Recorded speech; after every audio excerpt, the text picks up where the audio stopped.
Al-Quranul Karim menjelaskan kepada kita semua, sahabat-sahabat muslim, dimanapun sahabat berada, utamanya anak-anak saya, apa yang menjadi tontonan hari ini di Qomal ini. Jauh sebelum ini, sebelum kita bertemu dengan mereka, Allah Subhanahu wa Ta'ala telah menjelaskan kepada kita bahwa mereka hanya mengikuti persangkaan mereka sendiri. Mereka berselisih paham tentang Nabi Isa alaihissalam.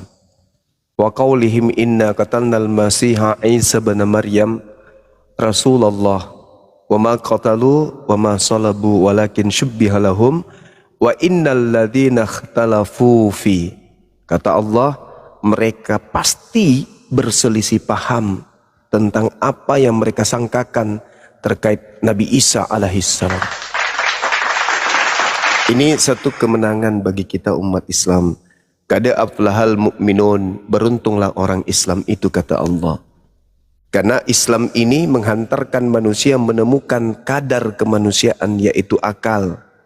Agama lain belum menemukan akal. Hanya agama Islam yang menemukan akal. Mari kita buktikan. Bunda Rahma monitor.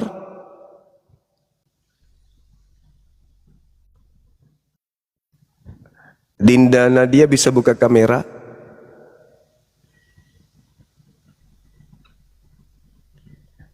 Bunda Rahma. Bunda Rahma mana nih? Biasanya Bunda nih. Aku kesulitan. Apa yang dibuka? 1 Petrus 4:16 yang disebutkan tadi sama pendeta HTD itu. Itu adalah sesuatu yang membenarkan Al-Quran. Bahwa mereka Petrus 4 berapa banyak? 1 Petrus 4:16 Bang Handi. Nomor 6 ya? 1 Petrus 4 nomor 16. Yang disebut Pak Pendeta HTD barusan sebelum dia turun. Kita buktikan apa yang dituangkan oleh Al-Quranul Karim dalam surah Al-Baqarah ayat 75. Allah menjelaskan, afatatma'una ayyu'minu lakum wa qad kana fariqum minhum yasma'una kalam Allah summa yuharrifunahu min ba'di ma aqalu wa hum ya'lamun. Itu kata Quran. Nah, coba lihat Bang Andi. Bang Andi minta tolong besarkan sendiri, saya nggak bisa membesarkan. Nggak bisa besar, nggak apa-apa gini aja. Ya. Tapi itu ada kata Kristus di situ Bang Handi. Ya, ada. Melainkan hendaklah ia memuliakan Allah dalam nama Kristus, betul?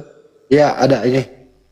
Coba bahasa aslinya ada nggak kata Kristus di situ? Prawono.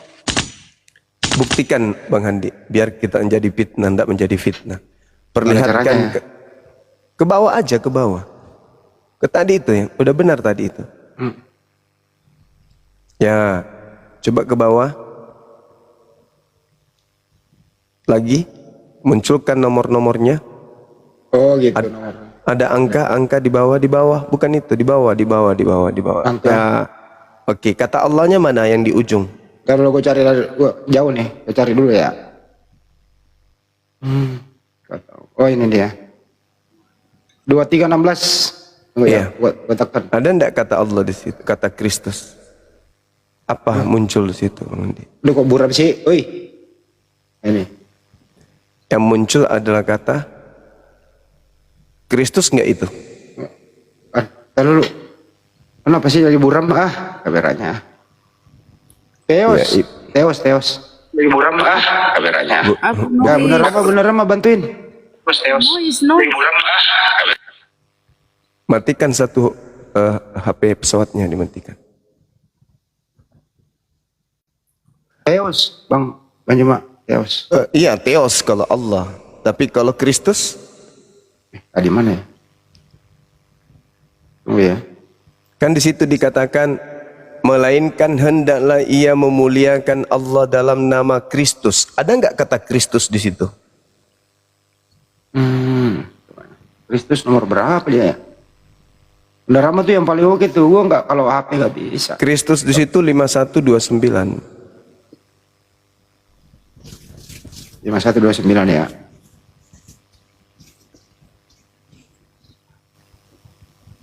Ya, oke, saya tekan. Ini udah dapat ketemu.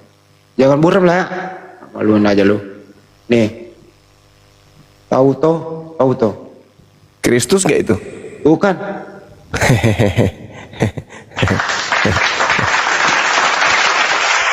Kalau kita lihat di situ artinya adalah tauto. Tauto itu artinya ini atau demikianlah. Jadi terjemahan yang sebenarnya di situ teman-teman adalah maka hendaklah ia memuliakan Allah dalam namanya atau dalam nama ini atau dalam nama demikian. Nama siapa? Nama Allah. Jadi hendaklah memuji Allah, memuliakan Allah dalam nama Allah, bukan dalam nama Kristus. Itu salah dan memang sengaja disalah-salahkan. Itulah yang Al-Quran katakan di dalam surah Al-Baqarah. Afatatma'una ayyu'minu lakum wa qad kana fariqum minhum yasma'una kalam Allah thumma yuharrifunahu min ba'di ma aqalu wa hum ya'lamun. Itu kata Allah. Apakah kamu masih menginginkan mempercayai mereka padahal mereka membaca sebuah kitab tapi sebenarnya itu bukan kitab, mereka merubah. Fawailul lil ladzina yaktubuna al-kitaba bi aydihim thumma yaquluna hadza min indillah liyastaru bihi thamanan qalila. Jadi mereka merubah. Mereka mengatakan itu dari Allah. Padahal bukan. Jadi sesuatu yang ditampilkan tidak sesuai dengan faktanya, itu adalah penyesatan. Makanya Yesus berkata, waspadalah kepada penyesat yang datang kepadamu, memakai namaku, mengatasnamakan namaku, padahal mereka itu hanya melakukan penipuan. Mereka itu melakukan penyesatan. Tidak ada kata Kristus. Celakanya mereka percaya dan mereka tidak belajar. Saya belajar Bible itu saudara-saudara dari tahun 2008.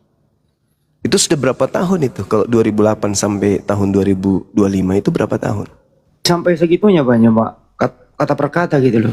Saya belajar Bang Andi. Saya terjun ke dunia apologet ini, meninggalkan dunia nyata ke dunia alam gaib. Udah 20 tahun lebih, Gurunda. 20 tahun lebih. Belum sampai kayaknya. Belum 17-an lah. 13. 17 tahun.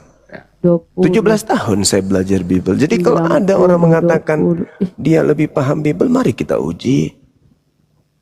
Tak ada itu Bang Andi. Kata Kristus itu ada, ya apa yang mau dikatakan di situ? Penipuan kah? Penyesatan kah? Pembenaran kah? Atau apa gitu loh. Ini pentingnya anak-anak kecil kita dari Islam itu belajar. Karena kalau tidak belajar, kasihan mereka.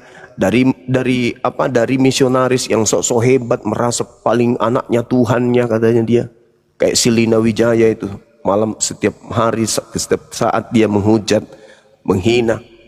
Dia tidak tahu kalau kitabnya itu syarat dengan sesuatu yang tidak sesuai dengan yang ada tertulis di situ.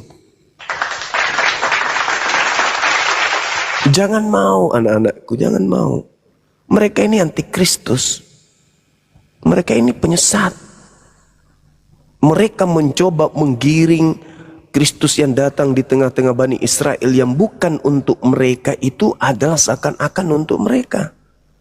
Demi untuk menyesatkan banyak orang. Ya. Padahal sebenarnya mereka ini hanya menyesatkan diri mereka. Santer kita dengarkan Al-Quran itu, bahwasanya mereka ingin menipu Allah, yukhadi'un Allah walladzina amanu, dan juga menipu orang Islam. Padahal mereka hanya menipu diri mereka sendiri. Mereka hanya menipu diri mereka sendiri. Mereka menemukan diri mereka berzina. Mereka menemukan diri mereka makan makanan yang diharamkan. Mereka menemukan diri mereka dalam keadaan mabuk. Tapi mereka dengan mudahnya mengatakan kami anak Tuhan.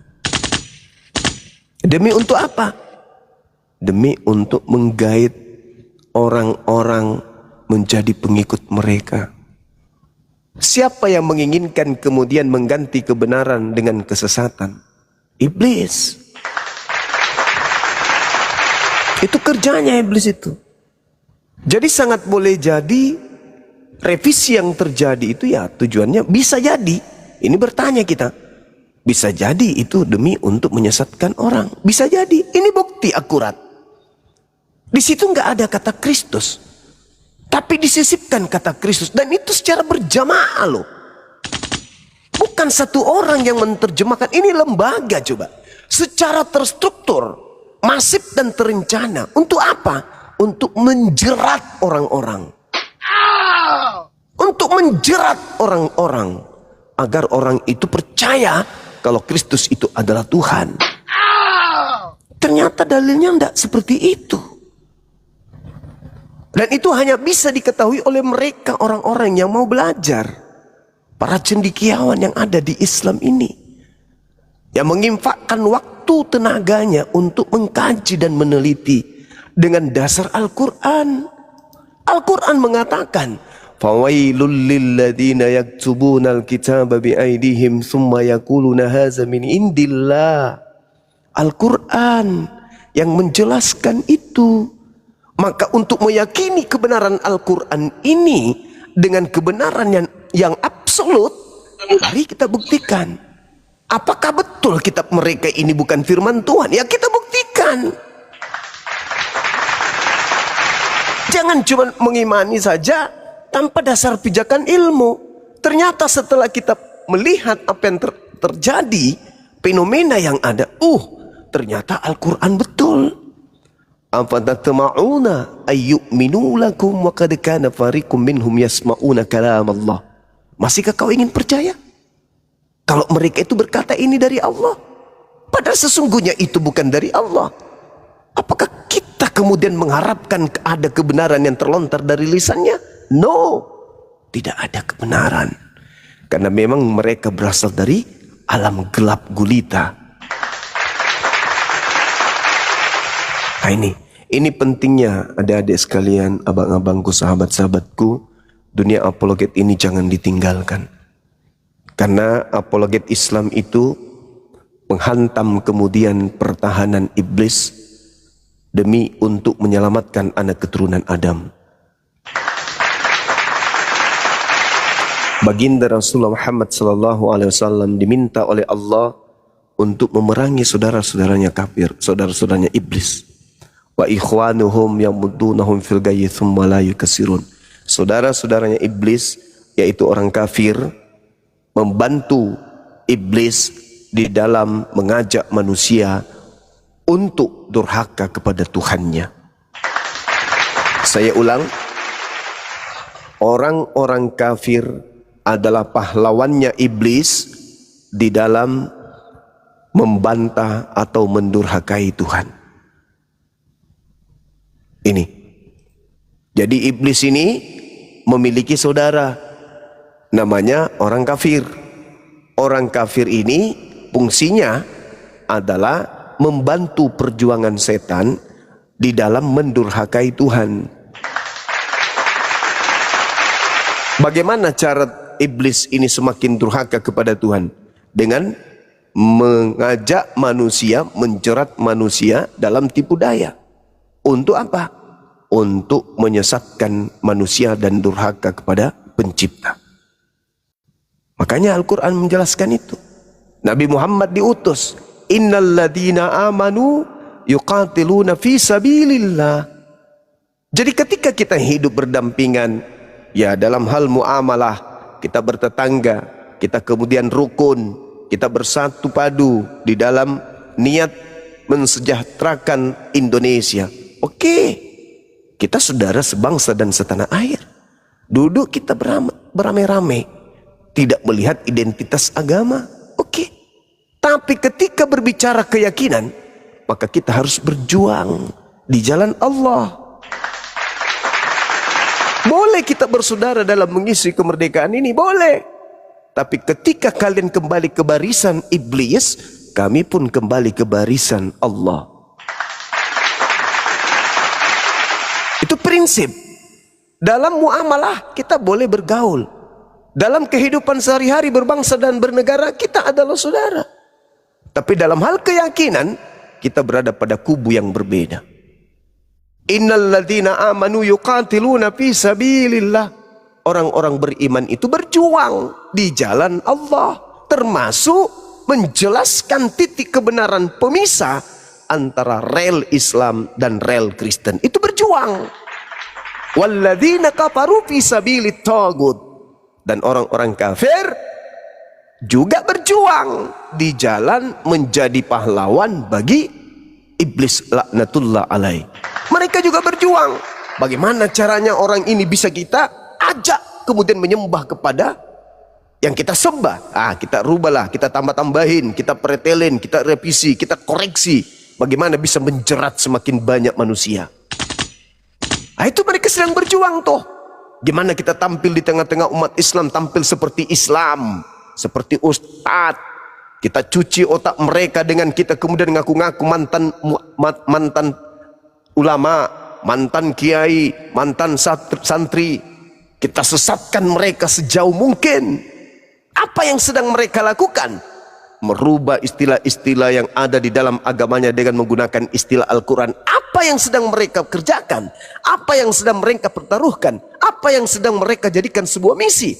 Mereka kata Allah, ulaika hum, sedangkan orang-orang kafir, innalladzina kafaru yuqatiluna fi sabilit tagut. Mereka siang dan malam memperjuangkan bagaimana bisa membantu setan supaya manusia itu benar-benar tersesat dari jalan yang benar. Maka apa perintah Allah? Yuqatiluna awliya syaitan, faqatilu awliya syaitan. Maka perangilah.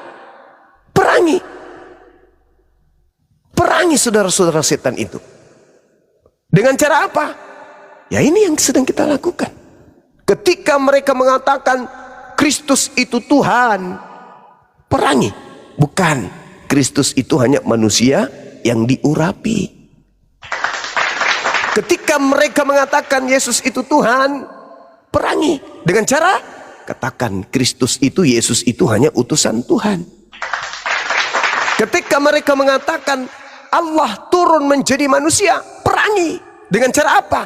Ajarkan, tuntun mereka yang kalian maksud Allah turun menjadi daging itu adalah theos, dewa. Ketika mereka mengatakan ada firman Allah di dalam Alkitab, perangi mereka. Sadarkan, yang kalian katakan Alkitab itu adalah Bible, bukan Alkitab. Yang kalian sebut Allah itu bukan. Yang kalian sebut itu adalah theos alias dewa. Ketika mereka mengajarkan Yesus itu adalah hakim, dia yang akan menghakimi seluruh umat manusia, perangi. Dengan cara apa? Katakan kepada mereka, Bibelmu mengatakan Yesus hanya menghakimi berdasarkan firman yang pernah dia ucapkan di tengah-tengah Bani Israel. Baru dalam keadaan itu berarti kita berada pada pasukan jihad fi sabilillah. Innalladzina amanu yuqatiluna fi sabilillah walladzina kafaru yuqatiluna fi sabilit tagut, yuqatiluna fi sabilit tagut faqatilu awliya asyaitan inna kaida syaitan kana dhaif. Lemah. Sesungguhnya tipu daya setan itu lemah. Siapa yang membuatnya kuat? Saudara-saudaranya. Siapa saudaranya? Orang fasik. Siapa saudaranya? Orang kafir. Maka mari kita perangi. Bukan mengangkat senjata, bukan. Kita perangi maksudnya suntikkan cahaya masuk ke otaknya. Suntikkan ilmu pemahaman terhadap hatinya. Ajak kupingnya mendengarkan kebenaran. Tuntun mereka untuk belajar Bible dengan benar. Katakan itu keliru, katakan itu salah, terjemahanmu terlalu jauh, kemudian menjerat engkau untuk jatuh kepada lembah kesesatan. Ini tugas kita. Jadi saya mengajak kepada sahabat-sahabat sekalian, banyak orang sebagai dai, sebagai ulama, orang-orang yang tablik, orang-orang yang syiar, orang-orang yang menyampaikan kebenaran, bagus, karena itu perintah Allah. Tapi tidak kemudian banyak yang mengambil bagian. Faqatilu awliya asyaitan. Tidak banyak mengambil bagian dalam misi dakwah apologet ini. Maka saudara-saudara yang masuk ke ranah dakwah apologet, tolong jaga marwah, jaga harkat, jaga martabat. Jangan di sini berbicara dalil, mengajak orang lain untuk jihad, mengajak orang lain untuk menemukan kebenaran, menuntun orang lain kepada jalan yang lurus. Tetapi si Ucok dijepit di mana-mana. Seperti orang yang berjalan dalam kegelapan. Ketika ada kilat, jalannya lurus. Ketika tak ada kilat, gelap gulita, entah apa-apa ditabraknya. Begitu ada yang DM, Bang Suma, aku kok kagum bang. Perkenalkan, nama adek Betty. Adek tinggal di sini bang.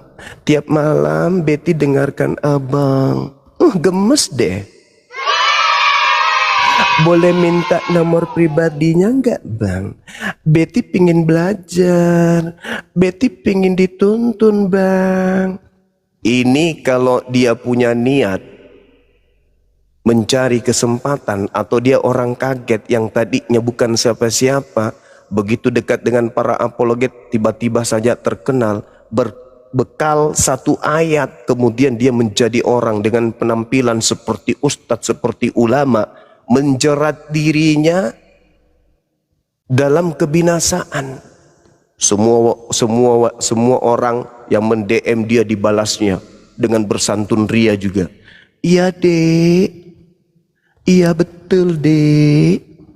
Sehat kau dek? Udah makan kau dek?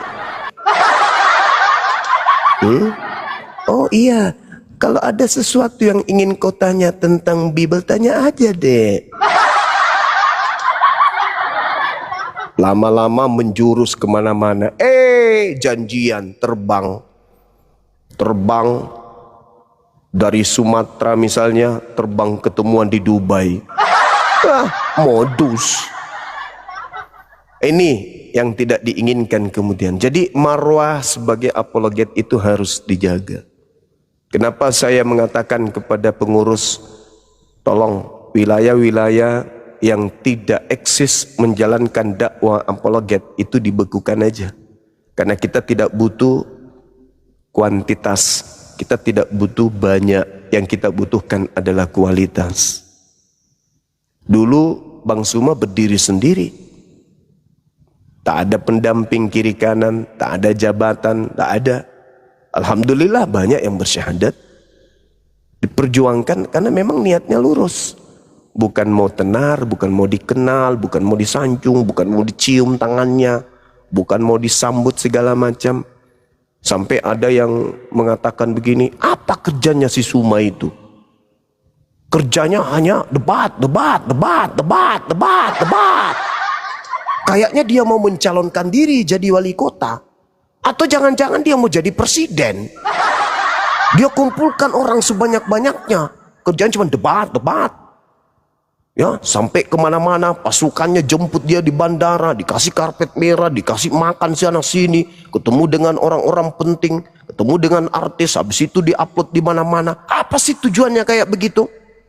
Harusnya dia itu terjun ke lapangan. Harusnya dia itu ke lorong-lorong, membantu orang-orang miskin. Apa itu kerjanya kayak begitu? Wah, inilah saudara-saudara, tidak ngerti medan perang kita itu di sosmed. Kalau mau yang di offline, banyak teman-teman kita. Tapi siapa yang di sosmed? Kita harus mengambil bagian dari medan ini. Jangan karena mau terkenal masuk ke gorong-gorong, masuk ke got, entah apa-apanya dibilangnya.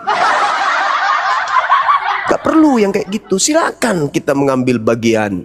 Saya dengan teman-teman Arematea, dengan adik-adik kita yang ada di MCI, para pejuang-pejuang yang ada di MMCI, solid kok.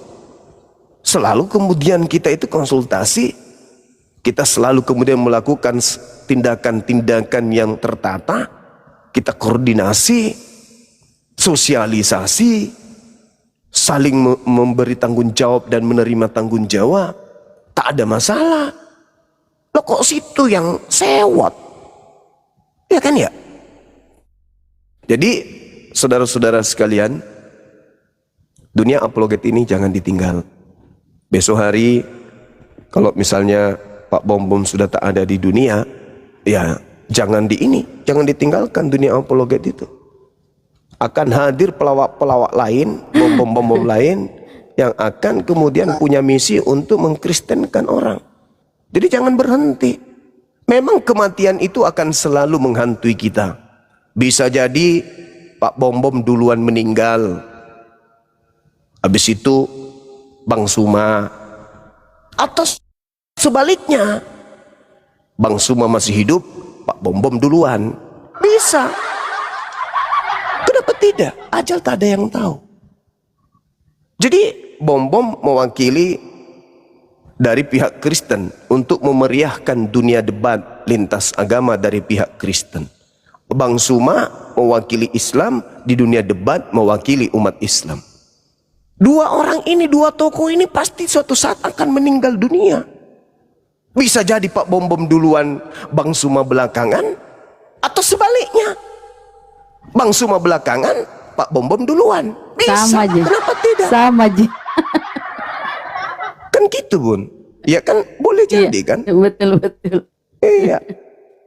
Nah itu makanya, maka teman-teman sekalian yang cinta dunia apologet, ya kalau misalnya ada sesuatu yang keliru terhadap para tokoh-tokoh apologet ini, ya jangan juga langsung dihakimi. Ya mungkin mereka pada hilap karena ada sesuatu, karena manusia biasa kan ya. Begitu juga yang ada di YouTube. Tolong YouTube itu di-share, disebarkan kemana-mana. Anda punya grup WA, disebar di situ. Ada grup desa, ada grup kecamatan, ada grup keluarga, disebar untuk di-subscribe. Perintahkan, ini di-subscribe, ini di-like, ini penting. Hari ini mungkin Anda masih nyaman. Sangat boleh jadi ke depan itu akan terjadi hal-hal yang tidak diinginkan. Iya kan ya? Siapa yang bisa menjamin keturunan kita, cucu kita ketika mereka masuk ke masyarakat, mereka bersosialisasi, sudah masuk ke SMP, SMA, kuliah, pekerjaan, ada yang bisa menjamin mereka tetap Islam? Tidak. Mereka didatangkan kepada mereka orang-orang yang mumpuni untuk memurtadkan. Itu bisa terjadi. Jangan sampai kita gigit jari. Iya kan? Jangan mentang-mentang karena kita ini mayoritas. Apa sih dunia debat itu? Bertengkar enggak penting kayak gitu. Oh, siapa bilang? Anda belum merasakan tiba-tiba saja anak Anda murtad. Anda belum merasakan tiba-tiba saja cucu Anda ke gereja dan seterusnya. Ada kejadian. Ada kejadian, teman. Saya dulu punya teman kuliah.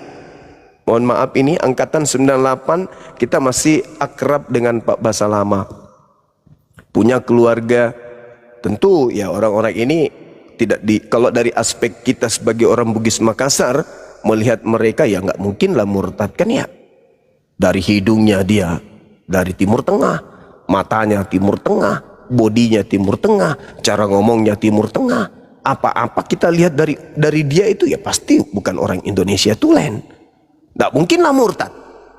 Tapi apa yang terjadi? Apa yang terjadi? Murtad juga nya dia. Jadi tak ada jaminan bapakku ustadz, saya suamiku pendidik.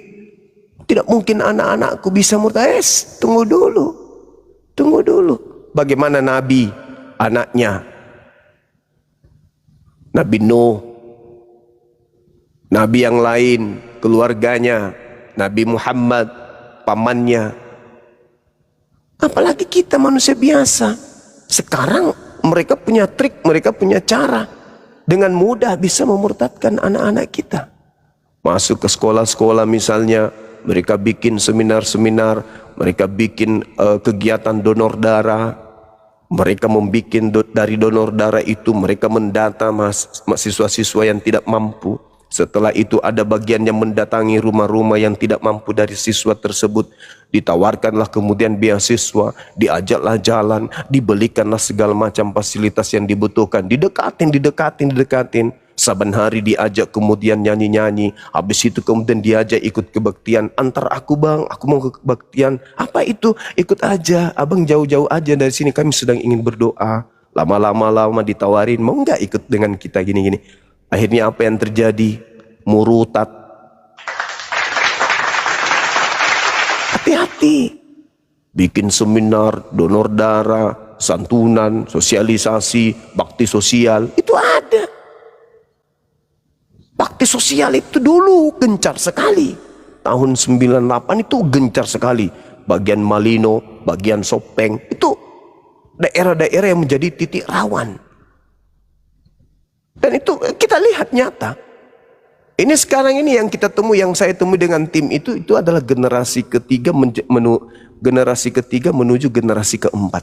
Maksudnya generasi pertama dulu didatangi oleh misionaris, dikasih cangkul, dikasih pupuk urea, dikasih TSP, dikasih bibit. Itu generasi pertama. Habis itu diajak bla bla bla bla bla bla, murtad. Anaknya generasi kedua, anaknya generasi ketiga. Ini sekarang generasi keempat. Nah, alhamdulillah tim kita dari beberapa penggiat dakwah anti pemurtadan itu sudah masuk, dan generasi ketiga ini alhamdulillah sudah banyak yang kita selamatkan kembali ke Islam. Generasi kedua juga demikian adanya. Ini generasi yang pertama ini yang sudah banyak masuk ke neraka. Gara-gara cangkul masuk ke neraka, gara-gara bibit masuk ke neraka. Bahkan ada gara-gara sempak masuk ke dalam neraka. Nah, ini kita tidak menginginkan. Jadi jangan sombong. Saya ini kan lulusan pesantren, anak saya nggak mungkin. Mereka kan udah. Bagaimana dengan Taifuddin Ibrahim? Kurang apa lagi dia? Kenapa bisa jadi beleng-beleng seperti itu? Itu aja takarannya dulu. Tidak semua kita itu tidak cinta dunia. Hari ini mungkin ya kita masih enjoy aja, bisa makan, ada suami, anak-anak bisa sekolah karena ada suami. Besok hari kalau suami sudah minta pindah alam, ibu permisi ya, aku pindah ke alam berikutnya. Jaga anak-anak baik-baik ya. Anak-anak sudah kehilangan arah. Apa yang terjadi? Didatanginlah. Wakil setan datang kepadanya. Apa yang terjadi? Murtad. Tak ada yang bisa menghalang. Sama seperti ketika orang mau syahadat mu'allaf. Tak ada yang bisa menghalang. Kalau sudah hatinya jatuh cinta, mau kayak mana? Kalau sudah dia sudah dicambah-cambai, kupingnya udah dikasih suapan-suapan tiupan surga, udah selesai. Kalau sudah yang dibawa perut itu bicara, tembok pun ditabraknya.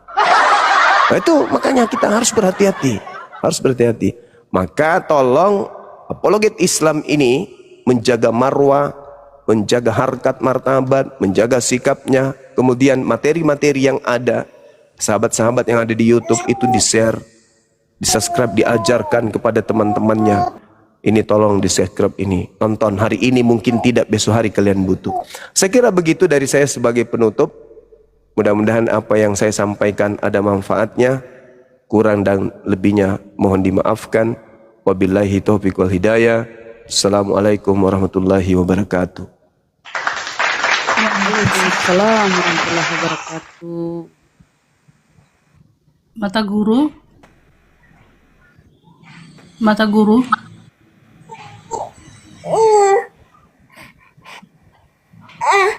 Bilang si cuma tadi. Waduh. Mana ada Dia sebut nama saya Bang Adi. Apa dibilang si Suma tadi, kata dia. Oten berarti. Assalamualaikum. Diturunkan dulu gurunya karena ada suara anak kecil takut rungkat. Oh iya betul. Dinaikkan lagi nanti kalau anaknya sudah dicekek. Kalau dia nanya apa yang dimaksud dengan menyuma, berarti dia nggak ngerti bahasa Indonesia dong. Nggak ngerti berarti Bang Andi. Ini gimana ini namanya ini? Aduh. Waduh, mending diganti dulu lah namanya, kita turunkan Selamat dulu mungkin ya. siang, sebentar Bang, saya mau tanya Bang. Anda agama apa dulu? Islam dong, tentunya Islam, saya maju paling depan. Tapi kok Udah nama Nabi? Udahlah, gak ada namamu lain. Gambarnya pun kayak Nggak seimbang namamu dengan fotomu. Islam tapi begitu kelakuanmu. Gak amat. Ayo naik teman-teman Kristen. mencintai Nabi itu bukan berlebihan seperti itu. Ada tempatnya menyebut nama beliau. Bukan disandingkan dengan foto kayak begitu. Biasanya oten itu bang, oten nggak Islam itu. Nyamar-nyamar. Ayo naik tadi, siapa yang punya anak bayi itu? Dicekik pengen anak. Waalaikumsalam, yang di bawah yang nggak kebaca typingannya. Masya Allah ya. Jadi betul kata Banyuma itu, memang harus ikro, belajar terus begitu ya.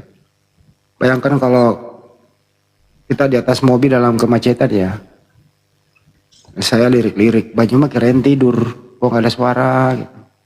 Ya belajar, baca apa sih Banyuma? Ya bacalah. Gitu. Begitu juga kalau di kamar, ngapain sih orang ini? Ya bacalah. Jadi memang harus waktunya belajar supaya ada yang kita tahu. Iya betul Bang Andi. Kira-kira. Kalau kita membaca, ada yang kita lupa. Ya. Kalau kita tidak membaca, tidak ada yang kita lupa. Contoh ditanya, Bunda Rahma, tahu nggak apa yang dimaksud dengan fotosintesis? Ya kalau pernah membaca, tunggu. Saya ingat, pernah saya baca. Nah itu dia menggali ingatan kembali yang sudah tertimbun dengan peristiwa-peristiwa yang lama. Digali apa yang terjadi? Senam otak. Artinya dia menghindari pikungan lebih dini. Tapi kalau tidak pernah membaca, ya apa yang mau diingat? Otak beku. Bunda Rahma tahu fotosintetis? Enggak, ya sudah selesai, vakum. Nah itu fungsinya membaca. Jadi ikra, selalu membaca. Tapi kalau yang di sebelah ini kebanyakan nggak pernah membaca, dia tidak tahu, tidak bawa data, tapi kalau diskusi paling pinter dia. Gitu. Roco saja. Kayak peliharaan saya Bang Andi, bom. Wah kalau ada kok ditanya gitu tuh, angsa saya yang di wisata itu nyonyol aja terus kerjanya, dinasihatin nggak mau mendengar. Berarti pakannya bagus, Gurunda itu pakannya bagus. Iya dedak. Nah, dedak pakannya bagus. Gacor kalau kata orang Sunda. Tapi angsa yang di tempatku itu dulu aja makan dedak. Setelah tinggal sama kami kurang lebih 2 tahun, sekarang makannya itu rumput Jepang, kami potong-potong halus, dimakannya sama suami istri. Begitu ditanya, kenapa sekarang kamu lebih tertarik makan gelang, makan tali-talian? Kata dia, singa aja makan jerami kok, masa kami enggak? Gitu katanya. Bener sih, nggak makan jerami.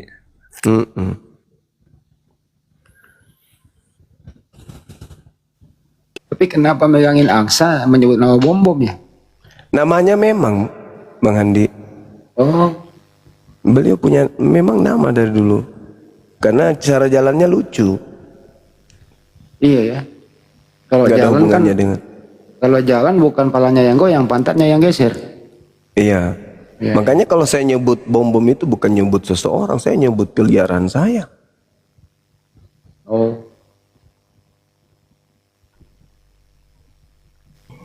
Lagian juga mereka itu bukan nama aslinya bom. Emang ada yang tersinggung Bang Andi? Nggak boleh lah tersinggung. Nggak. Kalau tersinggung berarti merasa dong. Paling tersunggi.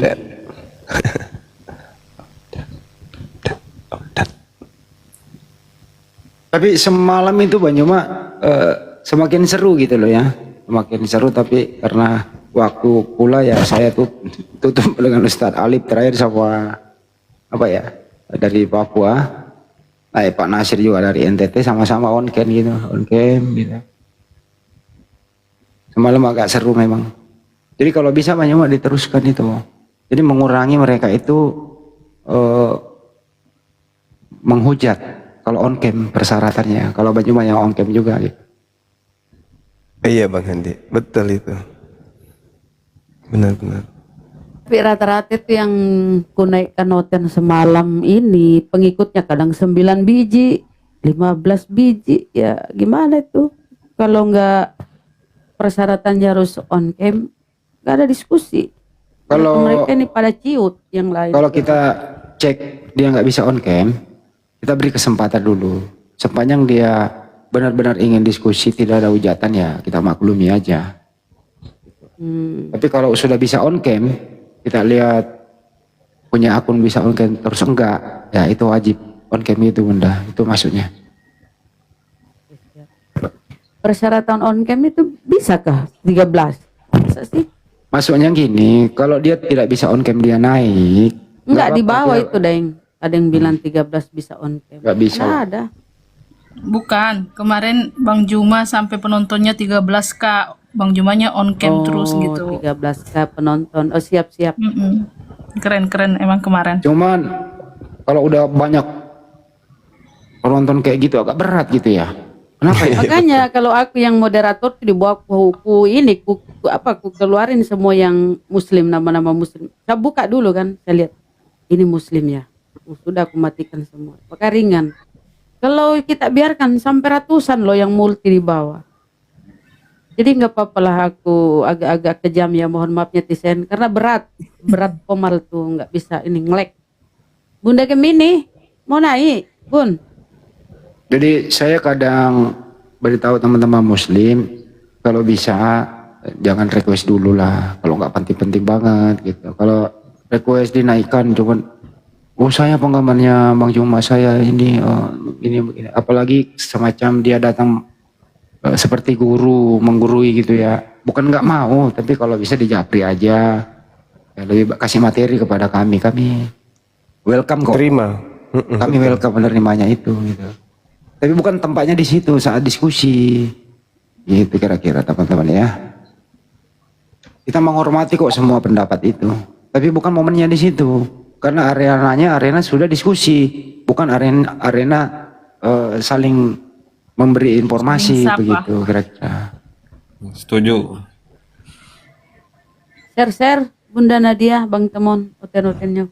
Kenapa Siap, ya? kita share dulu. Udah oten-oten. punah, oten. Tapi sisa yang remah-remahnya paling ditemon Ntar kita share dulu. Aslinya mereka itu penakut, Bun. Enggak gini loh, jadi kembali ke topik. Ada beberapa tadi orang naik, ada 2 saya tanya bahwa sebagaimana topik kita hari ini, antikristus itu di kalangan mereka sendiri. Itu yang terjadi. Penderitaan Mas Karel dan lain-lain gitu ya. Tapi ada juga yang songong antikristus itu ya di luar Kristen katanya. Wah ini sudah berlebihan. Itu kesimpulannya hari ini Bang Juma. Antikristus dari mereka sendiri. Itu pasti itu, wajib hukumnya itu. Demi ilmu. Gak boleh tidak.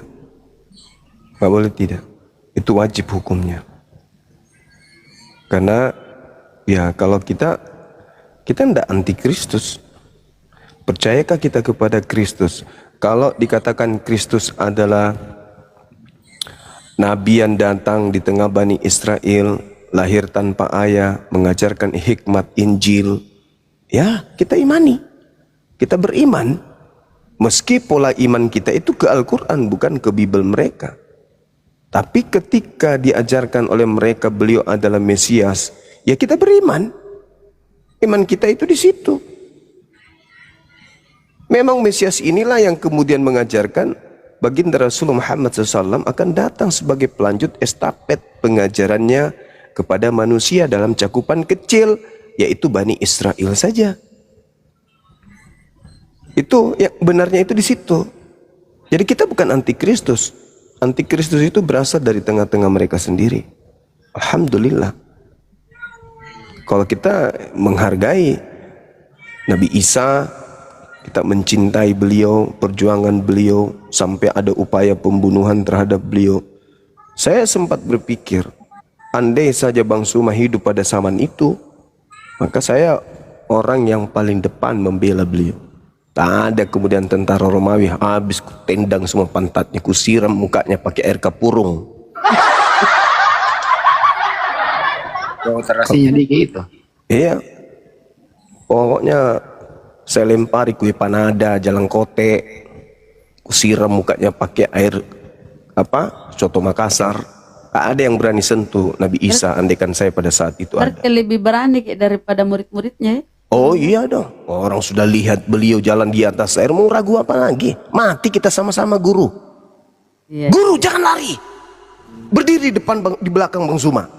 Nah itu, di depan saya hanya pegang ketupat yang masak, setengah masak kan.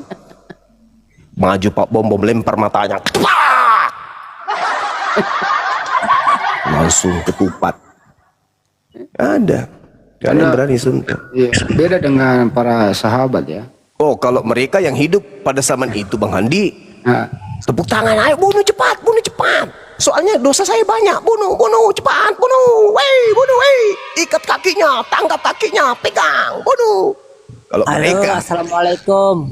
Waalaikumsalam. Tapi kalau kita umat Islam, khususnya Bang Suma hidup pada zaman itu, iya Bang, hidup pada zaman itu, maka pasti nyawa pun taruhannya. Apalagi kalau tentara Romawi cuman gendut-gendut kayak perutnya bom satu kali tendang kubungkus semua pakai karung goni, tenggelamkan di laut. berbeda dengan para sahabat Nabi gitu ya. Mereka rela mati demi memperjuangkan akidah Islam gitu. Nggak ada itu yang satu pun pemimpinnya harus tidak dilindungi gitu. Kalau ini kan para sahabat kok melarikan diri gitu loh. Nah, iya, pokoknya iya Bang Handi, pokoknya saya bilang ya, kalau Bang Suma hidup pada zaman itu, bukan Yesusnya yang dikejar-kejar, saya yang kejar-kejar mereka. Pada saat mereka tidur, saya ikat sendal mereka dengan sendalnya, sesama sendal kan kasih baku ikat kan masing-masing sendalnya. Habis itu kukat bangun, bangun cepat, ada kebakaran, ada kebakaran. Bangun lari mereka terjun ke sana kemari. Itu peloncoy. Untung saya tidak hidup zaman itu. Serius. Kalau hidup zaman tapi persoalannya kalau diskusi sama mereka itu sudah dinubuatkan, nggak bisa dilawan gitu loh. ya nggak bisa dong Bang Andi. Biarpun demikian kan itu kan cuma datang dari kitab mereka yang disusun berikutnya. Pokoknya saya belikan sayur kangkung di Pasar Senen. Setiap potongan sayur kangkung itu kemasukan lombok biji Bang Andi. Tak sempat mereka menangkap. Dia hanya sibuk mencari es balok, es batu, es buah untuk menghilangkan rasa pedas di mulutnya. Karena lombok yang saya pesan pasti saat itu lombok dari kabupaten dari NTB, dari Mataram. Saya pesan yang memang pedisnya minta ampun. Gitu. Nggak ada yang berani sentuh Yesus. Andai saja Bang Suma hidup pada zaman itu, sudah mau kusiapkan senjata, pakai botol plastik, isinya di dalam air lombok, begitu maju siram matanya. Yesus kubiarkan duduk, Tapi tidur santai. tidak ada Tuhan nyauten, kasiannya nggak ada Tuhan nyauten kalau. Ya tetaplah menuhankan Tuhan mereka yang Romawi kuno itu, Hercules, Damaseus. Iya kan? Betul banyak. Nggak perlu dibuatkan drama kayak gitu ya. Ngapain? Pokoknya tak berani orang sentuh. Andaikan saya hidup pada zaman itu, nggak berani. Titik, multi titik. Ini. Tapi masih ada nggak sih Banyuma itu pengikut Nabi Isa alaihissalam yang setia itu? Apa nih? Pintar dikit, Kristen, Muslim. Hawariyun keturunannya itu, pengikutnya itu setelah tiba ke masa Nabi Muhammad mereka meluk Islam.